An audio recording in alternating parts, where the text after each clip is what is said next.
Good morning, everyone. Thank you all for coming. Not many, but I'm sure there are more people online. And Mark will be recording the session this morning, so for posterity, let's put it this way. Somebody was supposed to introduce me, but looks like I have to introduce myself. So I'm Simone Borelli. I'm the Urban Forestry and Agroforestry Officer here in the Forestry Department. And today I'm going to tell you a little bit about why cities need trees and why my post is justified, and we need more, of course, for posts like me. Okay, so why do cities need trees? I'm not sure if this is working. Sorry, I think I have the wrong button here. Yeah. Are we okay, Tony? Next? No. How do we? We don't have presentation.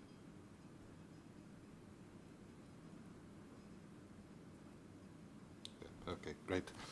So, why do cities need trees? As probably most of you know, today about 55% of people actually live in cities already. But the projections say that by 2050, almost 70% of all world population will be living in cities. And this is probably what those cities will look like. Planning in many places is not the best, shall we say, and increasingly local administrations have serious difficulties in keeping up with the pace of this growth. A lot of this growth will actually happen in places like Africa, mostly places like Nigeria, for example, where they expect to pass from maybe a 45% of urbanization today to 70% urbanization in 2050. And we're talking of an increase of about 200 million people there. India might add another 400 million people to their cities. China, probably something in that comparable. So cities are becoming increasingly packed, chaotic, and have difficulty to actually provide services to the people living there. Of course, in many cities, this is what you see. On the one hand, you see, the skyscrapers developing, and on the other, you see slums and people living in very precarious conditions along the riverbanks or along, let's say, areas that are not exactly the most healthy. Also, in many cases, the rivers look more like this than what we had before. So really, there's a serious problem with environmental conditions and sanitation and living conditions of many of current, but also of those who will be future inhabitants of cities. Cities also have an important energy problem. Many countries, many cities of Africa particularly, but also Asia, still heavily depend on fuel wood for all domestic uses, heating, cooking, boiling water. So there's also a very heavy impact of the cities on the surrounding peri-urban forests. So really, in many cases, the cities like Brazzaville in Congo still rely on up to 90% of their energy comes from wood. So that's also going to be a serious problem if more people actually move into cities and the energy requirements increase. Climate change, once again, deforestation and other, let's say, environmental issues are increasingly having an impact on cities. Flooding in many areas has become more and more common. Landslides and other natural disasters are really heavily impacting life in cities. Finally, and I think also importantly, equity. We saw the initial picture with the skyscrapers and the slums, but even from a satellite, you can easily tell where the poor people live. You can easily guess where the poor people live on the right side and the rich people live on the left. So even in terms of actual distribution or access to green spaces, there's an important issue of environmental justice. So the rich have nicer places to live, and the poor, not surprisingly, are not so happy of their accommodation, shall we say.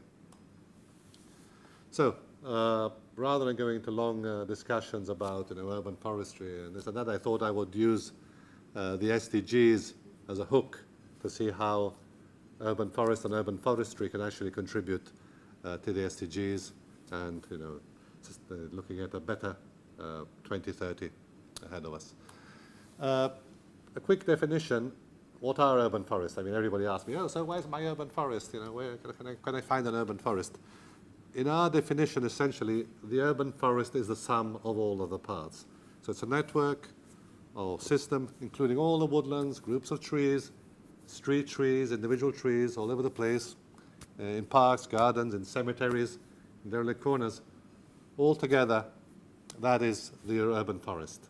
So it's not a forest in a traditional sense, but it's rather the collection of all the green parts that live or survive within the city. So that's what we deal with when we deal with urban forestry. We're looking at all the sum of the parts, how these interact, what kind of corridors or spaces are created that can actually have a positive impact on people's health and well-being. Of course, when we look at urban forests, the reference SDG for us is SDG 11, which is basically says that we should make cities and human settlements inclusive, safe, resilient, and sustainable. So that's normally what we use as our main reference point when we look at our work on urban forests. In fact, I'm sure you're all familiar with the structure of the SDGs. SDGs contain a number of targets and indicators. I've just selected 4 here out of the ones under SDG 11. And as you can see, for example, target 11.7 speaks very clearly to the fact that we should ensure universal access, so access for everybody, once again looking at the issues of justice and accessibility, to safe, inclusive, accessible, green and public spaces for all. So by 2030, everybody in cities should have access to safe, inclusive, accessible, and it would add quality green public spaces. This looks quite obvious in a way, but I can tell you recent studies in Germany, which is supposed to, well, it is a developed country, say that only 70% of the population does have access to green spaces. I mean, access is normally measured in terms of distance from your home, let's say lack of physical barriers to access, but also whether it's a public space. So not always spaces are accessible. In many developing countries, parks, the fenced, you have to pay an entrance fee. So once again, there are some barriers. There are some issues with the indicators, and we've been highlighting this. I actually also discussed this with colleagues at UN Habitat recently. The current indicator for this is only the share of built-up area as compared to the share of open public space. And there's no reference to distribution. So they use just how many square meters per person in a city is public space or open space. And that could all be the King's Palace. And so you have the King's Palace, a wall around it, and everybody lives in a slum. So once again, there are some issues there. Apparently it was difficult, I had discussed this when you were in Habitat, it was difficult at the time to come up with an indicator that was universally accepted. But they're also working on the issue of accessibility. Another important indicator for us is 11.4, target, which is strengthen efforts to protect and safeguard the world cultural and natural heritage. UNESCO has classified a lot of UNESCO World Heritage Sites, but also IUCN categories. A lot of these fall in cities or around cities, a lot of heritage sites. And in fact, we've looked at a few, Caserta, the palace in south of Italy, and in many cases, over 50% of the actual surface of the heritage site is forests or trees. And it's actually part of the declaration of why that is a World Heritage Site. So there, again, urban forests and trees play an important role in, let's say, the world's cultural and natural heritage. They're also very symbolic. In many cultures, trees have a religious value, a part of, imagine the Japanese temples without the camphor trees. or the Buddhist temples in Thailand without the ficus trees, and so on. And the same in Italy. A very nice example is the walls of Lucca, which is in Tuscany. And the walls of Lucca are actually all surrounded with trees, which have become a strong symbol of the city. Even though they had an initial functional use, they were actually there to suck up the water out of the walls, and now become a really cultural and natural, let's say, heritage symbol of the city. There's an issue of air quality that's also been highlighted by SDG 11, 11.6, and that's really looking at air quality. The proper use of trees can improve air quality, either by sequestering carbon, but also by filtering particles from the air. So that's also a way to fulfill target 11.6. And then there's also an issue, target 11b looks at plans for mitigating the impact of climate change. And many of these plans do include trees planted in and around cities, for both mitigation and adaptation. They provide shade, they can reduce flooding, they can reduce the use of air conditioning, and so on. So there are a series of impacts that, if properly designed and managed, urban forests can actually, let's say, assist with. Now, SDG 1. This is now going more into, let's say, more general SDGs, but where urban forestry can also have an impact. And poverty in all its forms elsewhere. Now, urban forests that do boost local economies. They create jobs. Just maintaining the green space in cities does create a lot of employment. I think I have an example. The city of Manchester in England has 23,000 jobs related to the management of green space in and around the city. So there's a lot of jobs created. They provide a resource for entrepreneurs. People can invest in, concessions, creating a zoo. I mean, there's all kinds of different, let's say, investments you can do in and around green spaces. They reduce the cost of urban infrastructure. I mean, that's pavements. I mean, sidewalks last much longer if they're shaded. That's a very simple example. But you can build your sewage system smaller to actually, and it will last longer if stormwater runoff is better managed. So there are, let's say, some advantages on savings on infrastructure. They provide ecosystem services to people, shade, cool air, and these all have a monetary value. Increasingly, they are being monetized through applications like iTree, who gives you an idea of what these services are worth. Improving the living environment, it's also the cost of housing. I mean, if you have a house that looks out on a park, you're probably more willing to pay than a house looking out on the motorway. Now, we normally think, unless people really like the noise of cars rushing outside the house, which I doubt, definitely. And so it also increases property value and attracts investments. A nicer city, a more beautiful city attracts investment. So there's more work and hopefully less poverty as a consequence. End hunger, achieve food security. Here, I would say the contribution of urban forests per se is not that high, but we also have to consider a lot of the peri-urban forests, cities that are very close to the city itself. And these are direct sources of food. They provide fruits, seeds, berries, mushrooms, wild meat, edible insects if you like those. So there are a lot of resources that come from, as we know in general, from the forest, but if the forests are close to the cities, those are actually purveyors of a large quantity of food to the city itself. There are some cases of plants within cities. A good example is New Delhi. In Delhi, they have the jamun trees along the main boulevards. People actually pick the fruits off those trees and sell them. I think they produce something like 500 tons of fruit per year, which in a way is not that big, but it does help provide an additional supply of fresh food. Increasingly, there's a movement now to plant these urban food forests in North America, but also in Italy. There's a few in other parts of Europe, which provide, I would say, some food, but also teach people the value of actually having or what trees can actually produce in terms of human sustenance. Indirectly, of course, I mentioned it earlier, they contribute to food security by providing fuel wood, so which people actually cook and make their food safe. They filter the water which is provided to cities, so they also provide high-quality water. And soil is also improved for agricultural production within cities. So there's a direct production of food, but also indirect support of cooking, heating, and clean water and so on.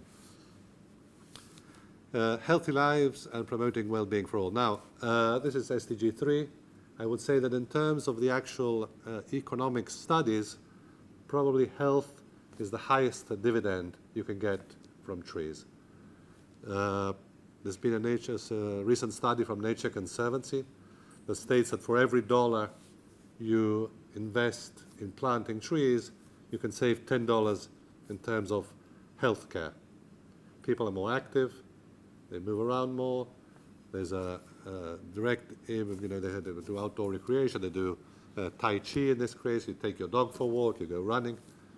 That has important health outcomes on the reduction of non-communicable diseases, heart problems, respiratory problems, even cancer. It's been demonstrated that exercise can reduce some forms of cancer. So really it has a heavy impact on human health just by the exercise. And of course, I mentioned it earlier, trees also filter air pollutants and can reduce or improve the quality of the air. I think in many countries like India now, the second cause of death now is from air pollution.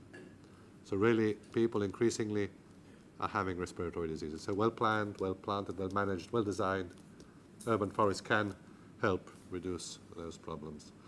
I don't think I sort of mentioned it here briefly.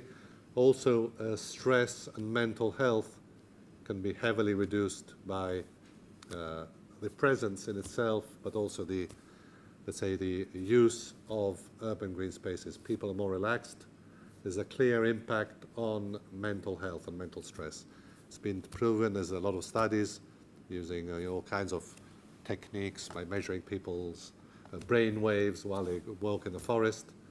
And so there's proof that actually it does help reduce stress. Countries like Japan and Korea now heavily promoting forest bathing as a green prescriptions as a cure. The doctor says, okay, every day half an hour walk in the forest and that will fix you. So there's increasing also attention to green spaces as a green doctor, shall we say, and actually improving people's health. Water and sanitation to all, once again, I mentioned that earlier, but it is also on the SDGs. And basically, the urban and peri-urban forests really can help regulate urban hydrological cycles. So they filter drinking water, reduce biological chemical pollutants, they reduce the risks of floods and erosion, and they also reduce water loss through the, or at least they, say by shading, they can help balance evapotranspiration. They can actually cool cities by 2 to 8 degrees centigrade just by shading and evapotranspirational processes. Energy, once again, I mentioned this several times. A lot of people rely on energy, so not much point in repeating this, but it is, in many cases, the most reliable and cost-effective source of energy is still wood and charcoal, and will be for some years to come. Sustainable growth, once again, don't do this at home. That's the world champion of tree climbing, so don't do that on your tree outside in your garden, but there's a lot of work in forests and in cities, particularly for tree climbers. They're not normally used in forests outside cities, so that's if you want to be a tree climber, make sure you do it properly. But I was just at the board of the ISA 2 weeks ago, the International Society of Arboriculturists, or Arborists, or Arboriculture, and they have 50,000 associates around the world, which are certified arborists. And that's a growing profession because increasingly people have realized that to make, or let's say make sure that trees are healthy and well managed, you need professionals, you need professional arborists. We have every time there's a storm, we have panic. Oh, trees are falling on our heads, and that's often because they're not well maintained. There was a funny article in the Corriere della Sera a couple of weeks ago that said, why don't any trees fall in the Vatican? And it's not the hand of God, probably, but it's probably because they have better arborists than the city of Rome. But the same trees, same city, same storm, not one tree fell. So there must be something there. Maybe it's, maybe it's a miracle. Once again, healthy cities, green cities, attractive cities bring investment. We had the city of Fuzhou here last year for the COFO, made a presentation at the high-level discussion on urban forests. They said that they had invested $400 million in making the city greener. And they're estimated that those $400 million have brought about investments for $7 billion. So a very high return on investment. So making a city a better place is also a magnet for investment, for young professionals wanting to move there, for people actually started to demand better recreation opportunities. They said the Chinese citizen on average, well, that's what they guessed at least, above $10,000 of income per year expects to have a place where to recreate. They actually demand it. So as I asked them, because I asked them clearly, well, why do you do this? Because people want it. They have, they're richer, they have free time, they want to go out on mountain biking, they want to take their dog for a walk, they want to take their kids to play in the park. So it's actually, there's a close link between the people's income and the increasing request for green spaces, apparently. That's the Chinese experience, at least. Climate change, once again, there's a direct impact of climate change, or let's say, mitigation of climate change, and also an indirect one. A direct one is obviously a sequestration of carbon and reducing greenhouse gas emissions. And indirectly, and probably even more important, is actually reducing the use of air conditioning in the summer, because if the temperature is lower and you have shade, you will have less need for air conditioning and probably use less electricity, therefore needing less energy.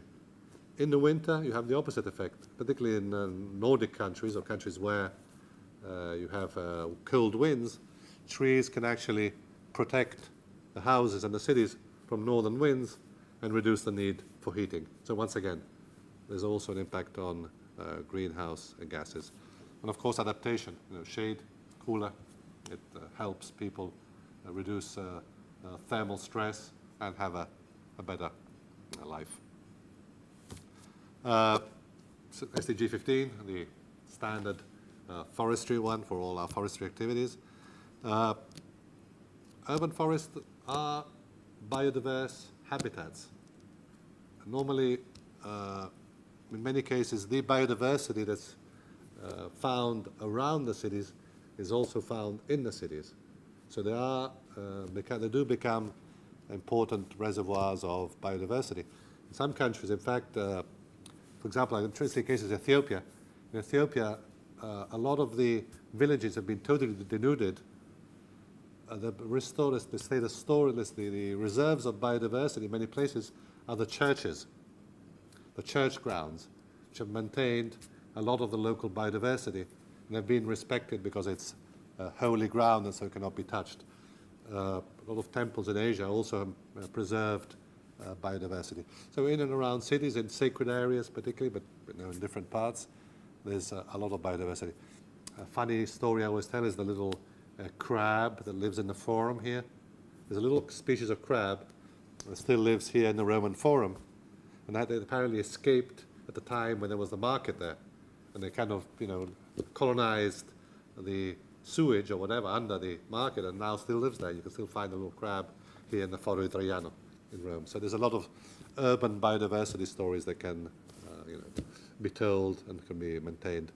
There are, of course, botanical gardens also in cities, which also store biodiversity, parks, private collections.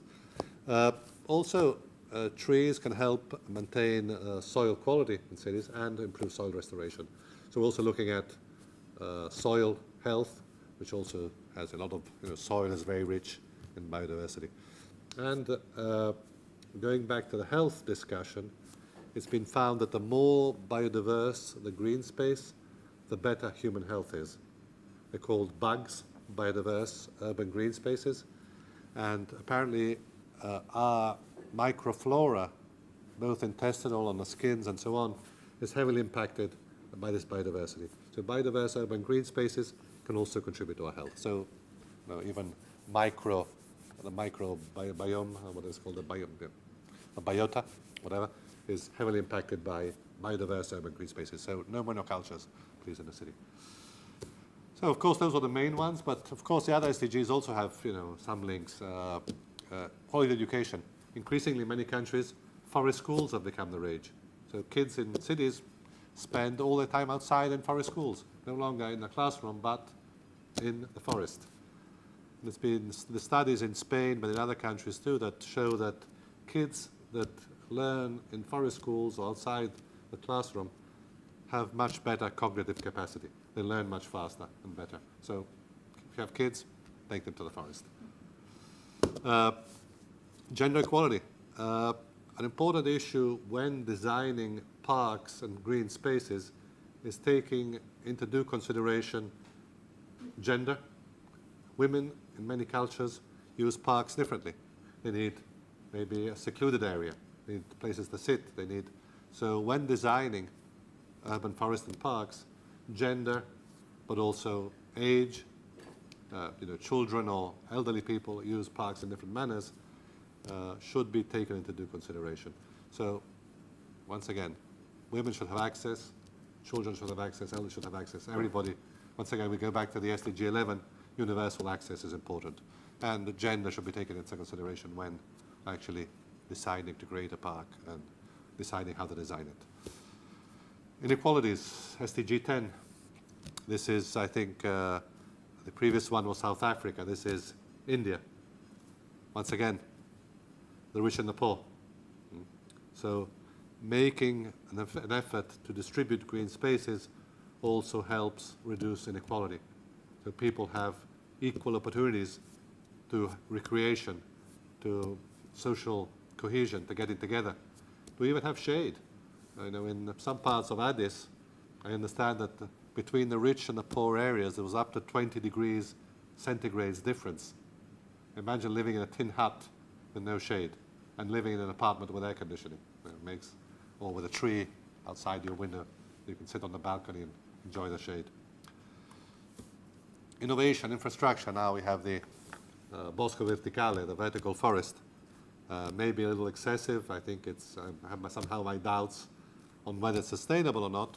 However, it's innovative. Every presentation you see on urban forest has this image, so I couldn't, I had to have one in there too. But really it's about, looking at innovative ways in which we can use trees to actually provide services and benefits and make apartments more expensive, probably in this particular case.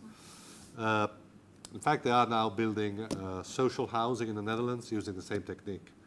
And those apparently are going to be 2,000 euro per square meter, which for Holland is pretty good compared to maybe 15,000 per square meter here.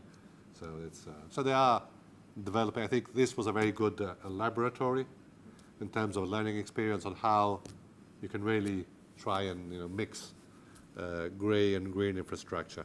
Might not be the best example, but it's increasingly happening, so we have to take it into consideration. In fact, I had a message from the FAO rep in Rwanda the other day, and apparently he's been contacted by the mayor of Kigali, who wants to have some green vertical buildings in Kigali, for the good or for the bad. So it's happening. People are influenced in any case by this discourse.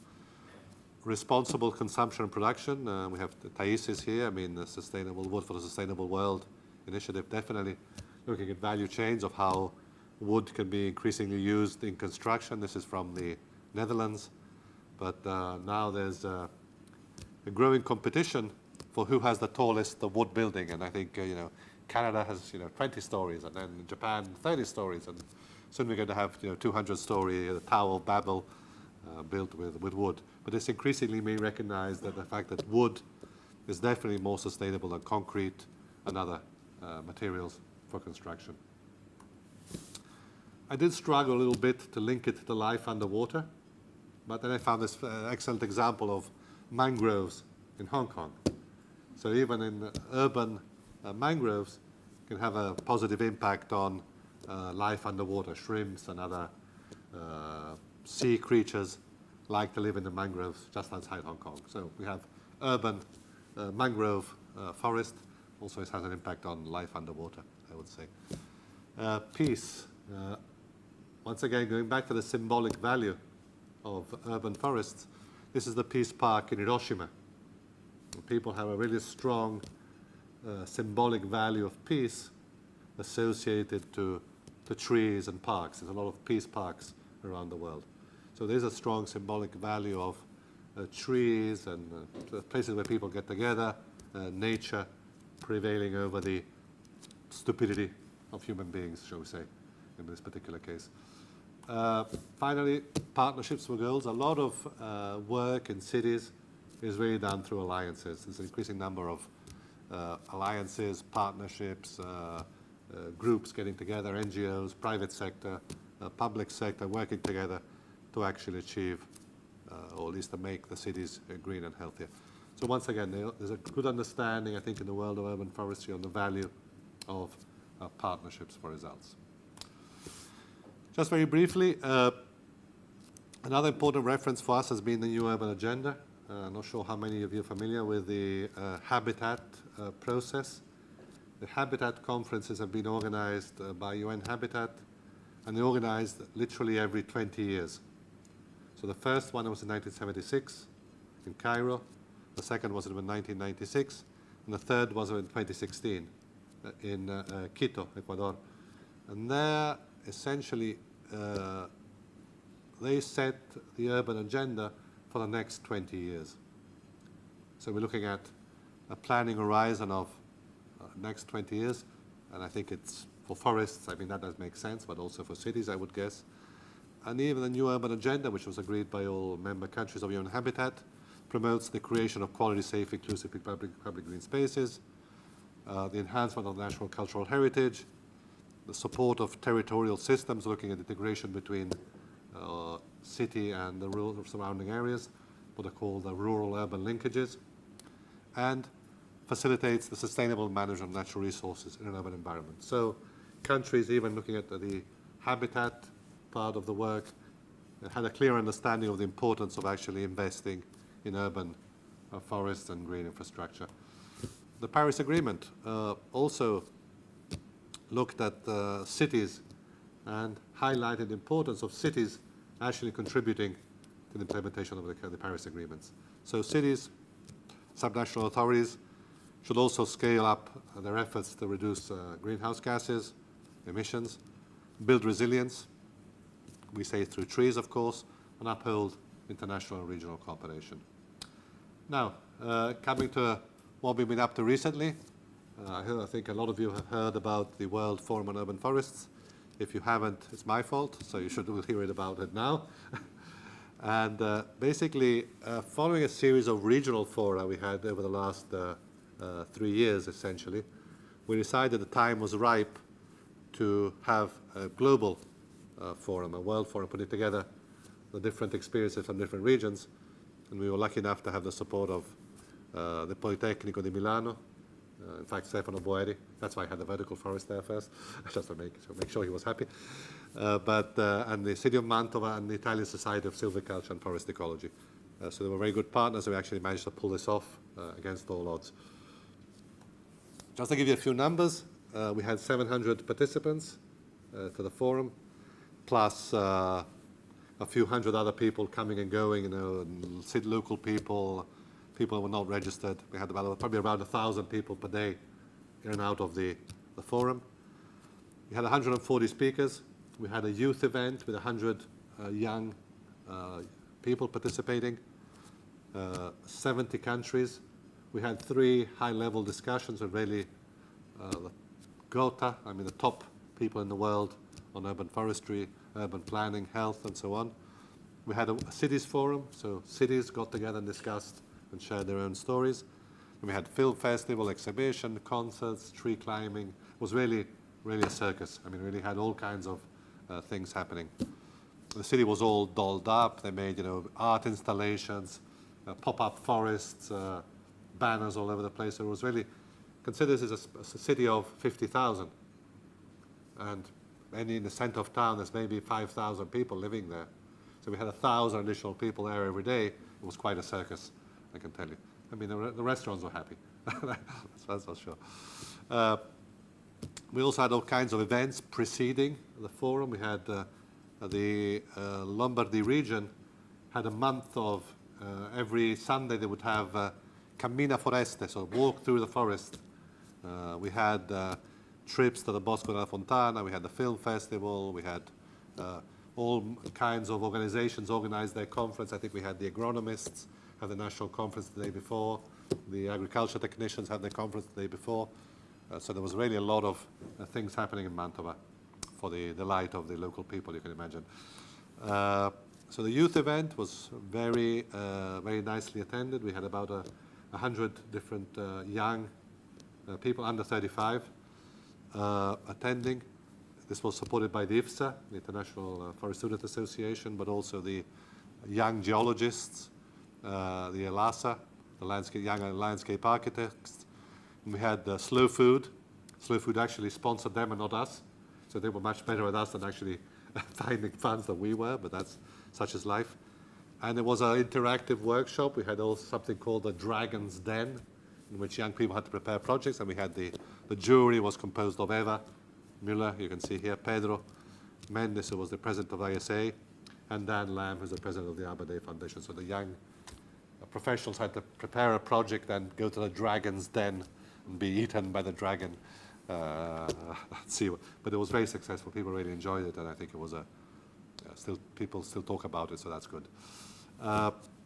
We had a quite scenic environment. This is what the Opera House of Mantova, packed to the brim. So there was really people were really wow, you know, there was the wow effect. You come in, you know, it's the opera theater, people on stage. There was really quite a wow effect. We thought, of course, open the session. And we had, every day we had keynote speakers. We have Professor Jim from Hong Kong. He's very famous, probably the person who's published most on urban forestry in the world. I'm not sure how many hundreds of papers he's published. He's really like the guru of Asia on urban forests. And our friend Fabio, who also gave a keynote address. Then we had, during the day, a series of parallel events. We had parallel sessions. We had 140 technical presentations. All these are now available on the website. So if you're interested in looking at what was presented, the technical content, it's all available on the World Forum website. So both the keynote addresses and the parallel presentations. At the end of each day, we had a focus discussion. We had 3 main topics. The first day was looking at the cities and trees over the history, shall we say, starting from how this evolved. So how we went from small cities to big cities, trees, inside, outside. The second day was on health. We're looking at the impact on health, the impact of urban forest on health. We had WHO there. We had the International Italian Health Institute. We had Epidemiological Center of Barcelona. So we had sort of high-level health practitioners looking at how they perceive the role of urban forest. The third day was looking at the future, or cities of the future, or the future of cities, how you want to turn that around. We also had some special side events. This was an event that was organized with the Bloomberg associates, inviting key stakeholders in cities to actually discuss how cities are managing their green space. We had all kinds of other events. The Festival of Literature also had some literary discussions. We had presentations of Local Agenda 21. The EU Nature-Based Solution Declaration was signed. So all kinds of things happening there. For those who know him, we had Ludovico Einaudi, who's one of probably the most famous contemporary Italian composer, played a concert for forests at the Mantova Forum, so specially composed for this. So that was also a big deal. And we had, kids of the city actually enjoying tree climbing. So there was a little bit of everything at the forum. A very nice moment was the youth representative at the closure of the forum, really told us of what youth expects from us, guys with white beards, and what we should be doing in the future for cities. It was a big team working on it. I think it was really everybody was very appreciative of the work we got together. I think it was really, really fun to do it. Now, sorry, this was the Cities Forum on the last day. We also had an extra day for cities to discuss what they're doing in cities. Now, what were the two outcomes of the forum? Now, on the last day of the forum, we launched what is called the Mantova Challenge, three cities of the world.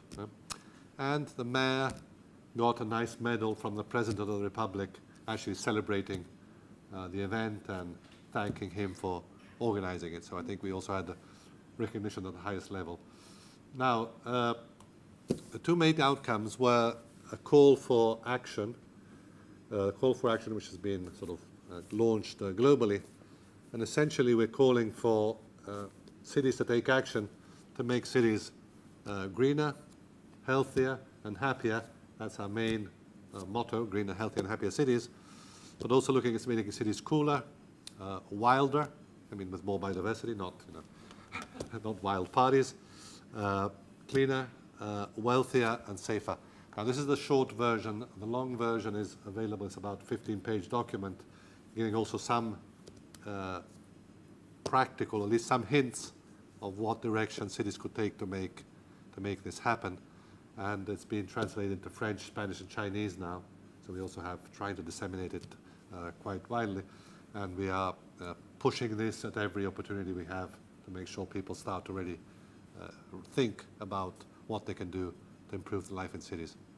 The other important thing we launched is the 3 Cities of the World scheme or program.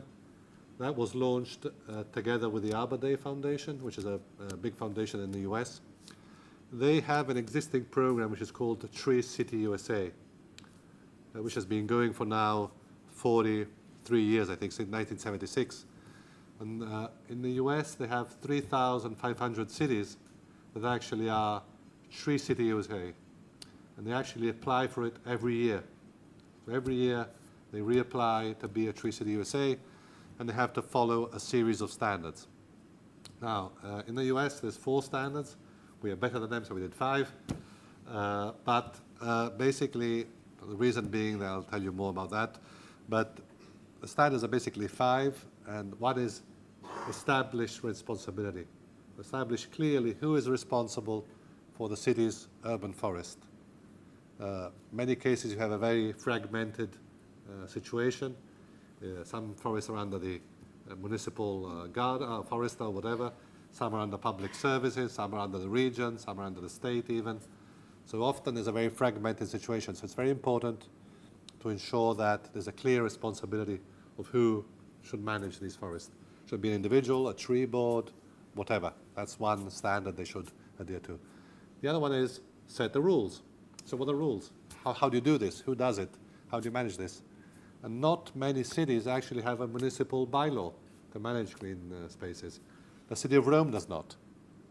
In Italy, 50% of the cities do not have bylaws to manage the green spaces in the urban forests. And I'm sure that that's a similar situation in many countries around the world. Standard 3, which we added to the Tree City USA existing program, is know what you have. Now, when that one was created in 1976, having inventories was not so easy. It was expensive. You really had to do it, by hand almost, go around and count the trees. Now, 40 years later, technologies are available much more readily, and people can use GIS systems, satellite, Google Maps, to really collect Earth. So it's much easier to have an inventory. And we find that without an inventory, it's difficult to make decisions. Unless you know what you have, how are you going to decide how to manage it? So I think it's important to also have an inventory. Resources, of course, if you want to manage your forest, you need to allocate resources.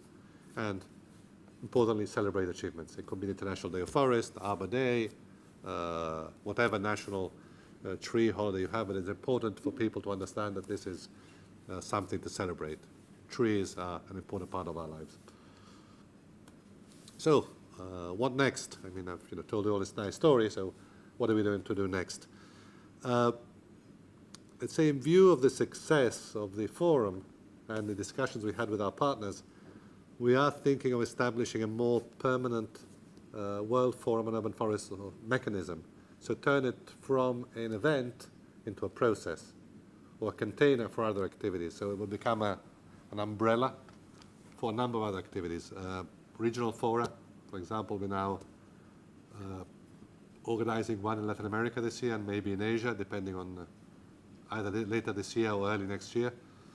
Possibly one in Africa. So also looking at how, at the regional level, practitioners and local governments can get together to actually take some concrete action and maybe help cities meet the standards we have set for the Tree City of the World program, and have maybe capacity building, other things. In fact, if you look at the last call for on the regional forestry commissions, countries have really asked us to build the capacity of their local administrations to actually manage urban forest. They've asked us to create, share knowledge, to strengthen networks. So this is really trying to find a way in which to support member countries in what they've asked us to do. Of course, we continue to disseminate the call for action and promote the Tree Cities of the World program, make sure more and more cities want to join this group. I was with the Arbor Day Foundation last week. We've been discussing this. We already have pledges. The official program is not open yet. We have pledges from cities from over 20 countries already. We haven't even started yet, so I think it's a good sign. Arbor Day Foundation is very active in reaching out. They've already reached out to many colleagues in, I would say for now, mostly developed countries, realistically. But Canada, New Zealand, Australia, Mexico, we met with a person from Reforestamos Mexico last week. So we are already starting to spread the word, and the official registration to the site will open in July this year. So hopefully by then, the president of Arbor Day Foundation is aiming at 100 cities in the first year. Let's see if we can make that happen. And possibly not all from North America, which will be too easy. So I mean, we want cities from different countries. Once again, we want to adapt these challenges to the region, so Latin America and Asia first. Hopefully, in Africa, we will be able to do something next year. I've already been talking to UN Habitat about this, to see if we can do something together there. Africa is more complicated, as you can imagine. It's bigger, and they have less resources, of course, to support travel and things, but we're trying to get there. I think one of the key reasons why we want to create this Tree City of the World program is also to identify cities that are actually willing to take on this challenge, and see if then we as FAO can actually support these cities in achieving these standards. So really try to put together the demand with the offer and see how we can help cities become greener, healthier, happier places and so on by meeting those 5 standards. Maybe just to clarify, this is not a certification scheme by any means. This is a recognition scheme. It's really meant to provide an incentive to cities who actually want to embark in investing in green spaces. Maybe one day we'll think of a certification scheme in which you certify green cities, but that's not the purpose. The purpose is really to raise awareness, make cities actually wanting to make an investment in the green cities. Of course, we'll be doing knowledge sharing. We'll continue to do that. Capacity building when we can, organize, looking at maybe partnering with other centers of excellence to do training courses. And we're also now working with the colleagues in SP4 and in nutrition to look at how green spaces and food environments are also closely linked in terms of providing healthy lifestyles. So not only do you need green spaces, of course, but you also need access to healthy foods. And the issue of accessibility is very close, both for green spaces, but for food markets. It's distance, it's accessibility, it's prices. So once again, while you might have to have a bit of stretch your imagination to see how these are linked, in fact, the link is quite close. If you want people to have healthy lifestyles, you have to provide healthy food, but also a healthy environment in which to live. So That was it for my presentation. Thank you very much for your attention, and I'm open for questions. Thank you very much.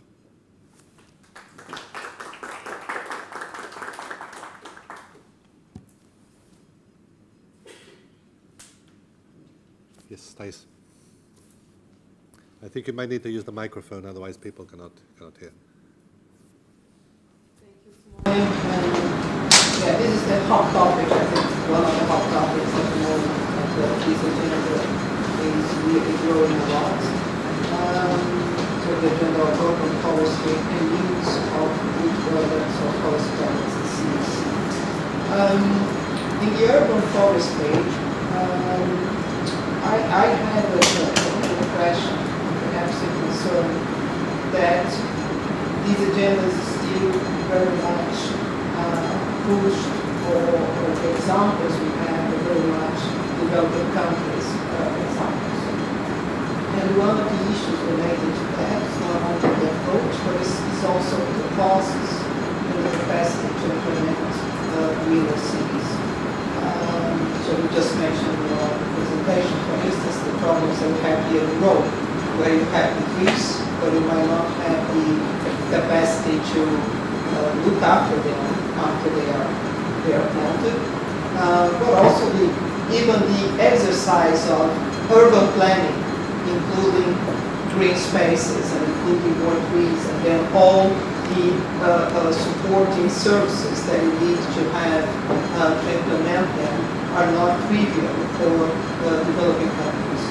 So my two questions are whether there are assessments of these costs and what should be the type of structure, the type of support that a city needs to have available for implementing more greener spaces and also trees across the cities. And secondly, how the approach developing countries has been in terms of advice and in terms of expected investment. Okay, thank you, Thijs. Just in case people did not hear, did you get the question, Marco? Because we have the audio is not, but the recording. So anyway, Thijs mentioned the fact that it looks like it's still a lot an exercise for rich countries in a way, and maybe asked what was his experience in developing countries and what kind of support and what kind of planning is needed to make this happen in developing countries, more or less. I think that was more or less the essence of the question. Now let me give you maybe an example from Cape Verde, which was a project we did recently. And so I would say it's not only, I would say increasingly developing or medium income countries are becoming aware of the issue. So China is one of the countries that may be investing more. I mean, China is maybe not a developing country, but many middle-income countries are really strongly investing in. As I mentioned earlier, Kigali, Rwanda, is really now starting to heavily invest in, let's say, urban green space. In the case of Cape Verde, there was a strong request on the part of the government. And their main objective was to, on the one hand, improve the living conditions of people. There's also issues of landslides and flooding because of the very irregular rain regime, the lack of quality public spaces, loss of biodiversity, so it had really many concerns. Cape Verde is a special case, I would say, in a way, because most people live in cities anyways. I mean, the islands are quite sparsely populated. There, they asked us basically to assess what they had, so we had an inventory of what they had, but we really focused on building the capacity of the local technicians on nursery management. In particular, it had very poor nursery management skills, particularly for producing a large amount of plants needed to actually feed the city. And there was also a problem, and that's, I think, the key challenge in planning, is the intersectoral coordination. Is making different parts of the city speak to each other.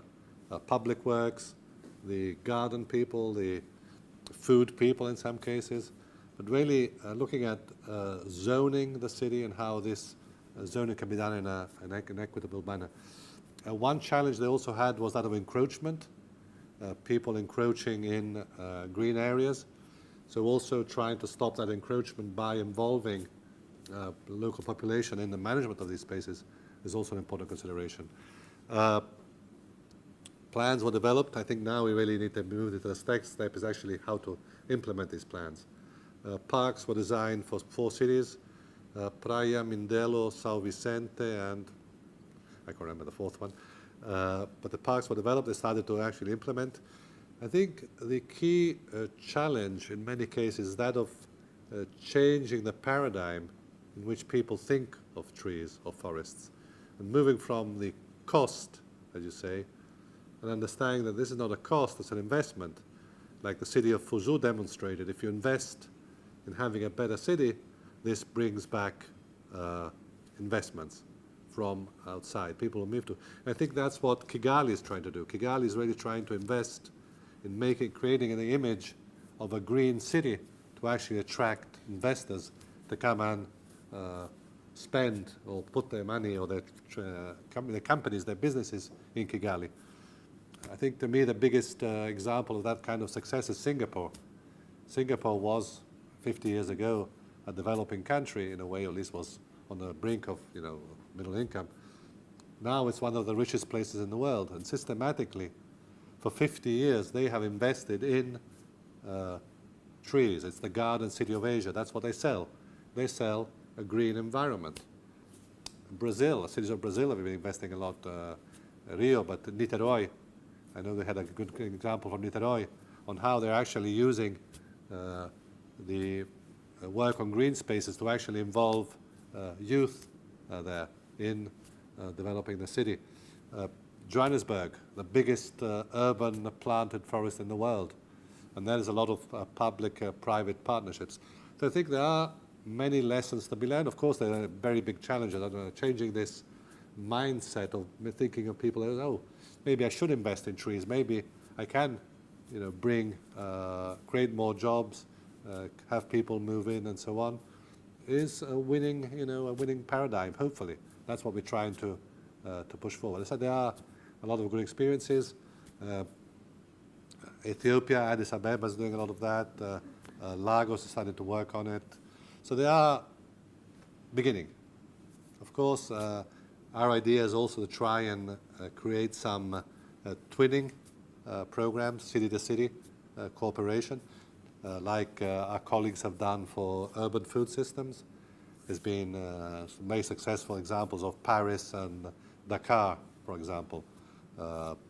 Some cities in Italy, or many cities in Italy, actually have money for international cooperation. So that could also be a way to get city of Torino supporting, I don't know, Kigali and so on. So I think there's a need to educate people, to make them understand how this can be actually an investment for the city, and make or reduce the inequalities we've seen. Once again, I think it's not only a matter of a poor country or rich country, it's also a matter of poor part of the city and rich part of the city. If you go to downtown Bombay or Mumbai, it's probably not much different than downtown Rome. Well, okay, no, maybe there's a little difference, but rich people have nice houses, plentiful space, and green space. And if you go to the slums, there's, so it's not only rich and poor countries, it's also rich parts of the city and poor parts of the city. In Lima, we were a couple of years ago. If you go to the airport, around the airport, it's, worse than Africa in many cases. But if you go to the center, there are villas that cost, $5 million right in the center of the town. So you have to be, so it's not only countries, but it's also the city itself, which needs to take a more equitable approach to urban planning and urban development. I'm not sure that answers your question fully, but I think that's the direction in which we're trying to go. Jonas, yes. Simone, okay. I think you could look at it from the other direction as well, as forestry to alleviate urban misery, urban poverty. I think our mega cities that are about to evolve will be the source of much unrest. I'm thinking that maybe we need to look beyond forests, for nominal fees renting plots to till, and I think we need to look at a lot of options. My own country, when suddenly we had started to have cities, we hadn't had that before the year 1900 about. We realized that these are production areas, but it's also areas where unrest could come quite quick. We had a system where you could, for a nominal fee, rent a place to grow your own food, and so we still have the system. It is not for the poor anymore. I would say rather the opposite, but something along the lines I think needs to be considered, and to use even agriculture, urban agriculture, to try to agroforestry, but really the opposite of agroforestry. Yeah. No, thanks, Jonas. No, I think you're right. I mean, there's definitely a growing interest in urban agriculture. I mean, FAO has been active on that for the last 20 years, I would guess. But to us, that's not. I mean, I think there's a really a possible integration there. I was just in New York talking to the Lead Al-Jabbar, who was a person who participated in the forum, is now a senior planning officer in the housing department. And they're redeveloping an area called Rockaway, which was heavily hit by hurricanes a few years ago. And they're looking at really developing the green spaces, combining spaces with trees, spaces with open green space, but also with urban plots for people to actually grow their food. This is a relatively poor area, and those areas would have a dual purpose. One is actually producing food, but also creating a certain amount of social cohesion, which in many cases is one of the purposes of, let's say, green spaces in general, but also of creating spaces or productive spaces for people.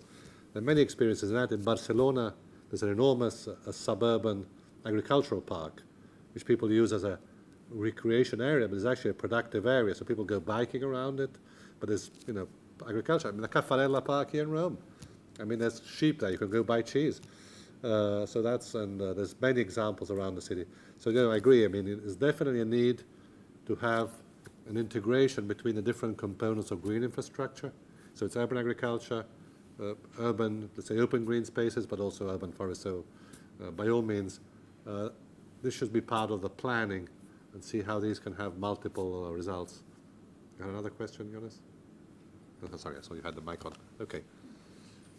Ben. Is this coming through? I suppose it comes under your second standard, set the rules. It occurs to me that one way to increase you want to frame it in terms of an investment, to increase the return and lower the investment amount that you have to do. One thing that you want is management, or silviculture in this case. And I'm wondering the extent to which you can recommend, or you think that there are gaps, and a good place to start for an arborist or a city planner in terms of what's involved, what trees they could or might plant, what's involved in maintenance. Point to begin so that they avoid planting something they shouldn't, or assuming they can do something that really turns out to be impractical. Is there anything out there already that people around the world can lean on, or that's a place that FAO should start? Sure. I think that the main motto is the right tree in the right place. I think, of course, every city around the world, you have different climate conditions, different spaces, and so on. Definitely the ISA, in terms of tree maintenance, can be a good partner. Once again, prevention is always better than cure. So I would say you really have to look at the whole process. You have to first of all, choose the right species. I think that's it goes without saying. Get good genetic material from a good nursery, I would say, and give it enough space. I think that's also one of the often the problems in cities, that they plant the wrong tree in the wrong place with not enough space. And then your investment is basically wasted because the tree's going to die. It's going to fall down after 2 years because it doesn't have enough space for roots and so on. One of the problems is that when you embark in large, let's say, greening programs, there's not enough trees available to actually do the right tree in the right place. In fact, when I talked to the people of the 1 million tree campaign in New York, they told me very clearly that at the beginning, there weren't enough trees. And the nurseries only had certain species that in many cases were not actually adapted to the situation. But by having resources to actually plant 1 million trees, they could influence what the nurseries could produce. So it became a buyer's market. So basically they said, okay, guy, you want to sell us this? This is what we need, A, B, C, and D. And this is the type of conditions we want the trees in, so they could actually influence the market. So often it's also a case of making sure that you can influence the market in such a way to actually produce the trees you need. Definitely a lot of these arborist associations can assist. The ISA is definitely open to collaboration and looking at really creating a more professional attitude towards tree maintenance. There's also the European Forest Worker Scheme. I think, I'm not sure if they have an urban section too, tree climbing associations. So there's increasingly professionalization of these things. However, one of the problems here in Rome, I mean, I think it's often the case, is that a lot of the work is awarded to the lowest bidder. If you keep awarding the work for maintenance to the lowest bidder, the result is obvious. I mean, pruning is done poorly and it's done untimely, and then the first storm, the trees fall down. I think my story of the Vatican at the beginning, or the arborists, maybe you weren't here, but there was an article recently in the Corriere della Sera saying that a lot of trees fell in Rome, no trees fell in the Vatican. Same trees, same city, same storm, but it probably was not in the hand of God, but it was just proper management of the trees. So investing in tree maintenance definitely reduces a lot the cost of then having to go out and take out the debris, replacing the trees, and the risk, as Jonas always tells us, salvage logging is one of the most dangerous activities, and the trees can damage power lines and all kinds of things. So apart from praying, also investing in proper tree maintenance is definitely something we want to pursue. We've been discussing with ISA about doing maybe some guidelines of some kind and seeing how we can maybe get together, do some training to build capacity of tree maintenance people around the world. So let's see what happens. You're welcome. Okay. No, Serena, sorry. Yeah, thank you very much for the super comprehensive presentation. Super interesting, really. The topic, as I was mentioning, is the hot flavor of the day also. I think that there is a lot of international attention on this, and probably also within the field. I'm wondering if, as a forestry department, we're going to prepare sort of a plan on what we're going to do for 2019-2020 or something like that. It would be really, really nice to see how also we can collaborate among different teams to support and do that. So I think these are, I mean, a little bit, this is what we're trying, we plan to do right now. Definitely we're going to start looking at this in a more comprehensive manner. We're also looking at, we're working already with colleagues outside forestry, but definitely we would like to work more and more with colleagues within forestry. I mean, within our team we have already some collaboration, but we're definitely open to collaborating with others. We had some discussion with Thais about the what's it called, Cities for Forests program, which has been launched by WRI, and I think UN Red to some extent is also involved. In fact, I'm going to speak to Marco Boccuccio next couple of days, because they're also involved in the Cities for Forest program to some extent. So there's definitely an open mind for collaboration, looking at climate change issues, sustainable wood issues, and so on. So yes, the plan, I mean, we're starting to think also for the next biennium planning. I think that's going to be also a chance to sit down and understand exactly how we can better cooperate on this agenda. Okay, well, I think thank you very much, everybody. I hope you enjoyed the presentation, and once again, as Serena said, we're open for any suggestions or for collaboration. Thank you very much.